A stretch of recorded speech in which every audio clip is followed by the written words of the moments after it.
Hi everyone. Namaste.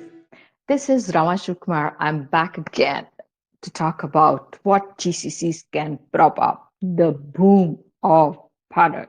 Our Prime Minister also recently spoke about how GCCs can add value. There is a market size of $46 billion that we are focusing on.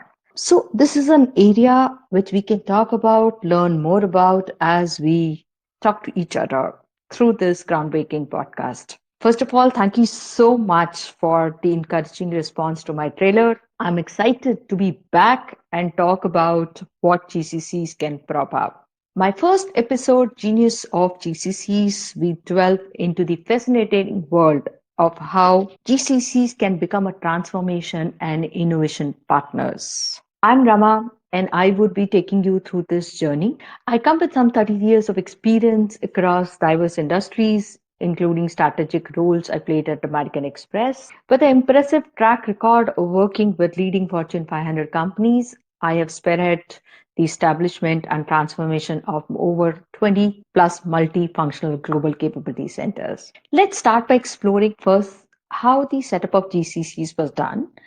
I would also be sharing my experience in the last 3 decades in the GCC world and definitely the birth of my SRK Game Changers, my latest venture in the offshoring landscape. How is that we could revolutionize, create a game changing by leveraging the use of artificial intelligence and digital innovation. At the same time, building high performing teams and deriving a collaboration between the corporations, the business, the technologies. Are you ready to unlock the potential of GCCs like never before? My each episode is going to be a journey of discovery, exploring the untapped opportunities and the values GCCs can add in today's dynamic business landscape by harnessing the power of AI, data analytics to reimagining the customer engagement, how we can drive operational excellence. We're going to cover it all. As I shared in my trailer, American Express was the first captive which was set up back in 1994.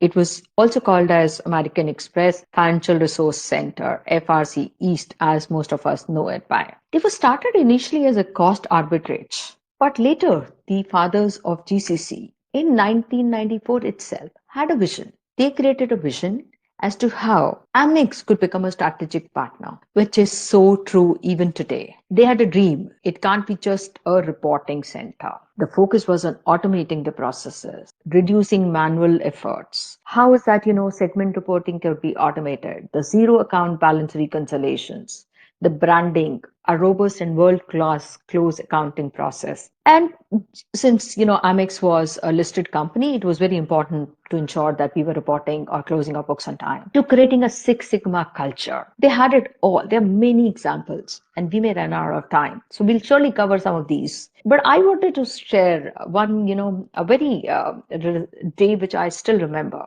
and I can't forget. And I would say a good learning or teaching which I had from the Amex family. And today also this is so true and is applicable, and I am able to use and I share when I talk about it with my friends or with my team. I still remember the day when at the UAT stage of my reporting tool for the advertisement and promotion process, I was part of it. It failed. Why? I went on thinking, we did the root cause analysis, and then we realized there is a big gap in what I want from a business perspective and what the understanding we get to our technical team. We have one team. So this helped me to kind of go back, think.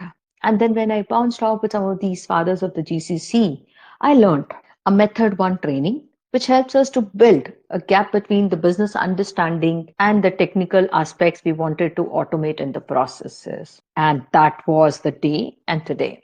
I have never failed in building out any of the tools which has a gap of the understanding between what business wanted and what technology could offer us. I not only learned a lot of new skills, I could actually also use this method one training today itself when I'm looking at some of the processes in TCS or in Accenture when I've been using how technology could help to solve a business problem. Let me also talk about, this method one training helped me to look at One more very fancy stuff, which is very close to my heart, Phantom FTT. Sounds fancy? Yes, it was. We created that in 2007 when we realized that our customers had a lot of problem accounts payable process. I mean, it was so manual. So we created this Phantom FT, which is going to auto send invoices to the accounts payable team members using the combination of their skill sets, the type and the category of invoices, the queue we wanted to clear, and also in terms of the urgency or any one-time payments which had to be made. To the on hold status, looking at it, on uploading the invoice process, the process data in ERP. And it also would give you a report which will give you in terms of, okay, these are the invoices which have not been done, there's an errors, and then the SMEs could look at in terms of fixing the errors. And we used to call them phantom FTs. So this was really very helpful. So not only this helped us to reduce our AP cost per invoice, which was a metrics, one of the metrics we were tracking. The other metrics, since we said we could become a strategic partner, was the leading AP practices, which will help our end customer. So this is just one example. Stay tuned. We're going to share more. And last week I attended the NASCOM GCC conclave in Bangalore, and I would come back with more details about this in my next episode. So join us and stay tuned as we discuss with the industry expert, thought leaders, and GCC pioneers to uncover the actionable insight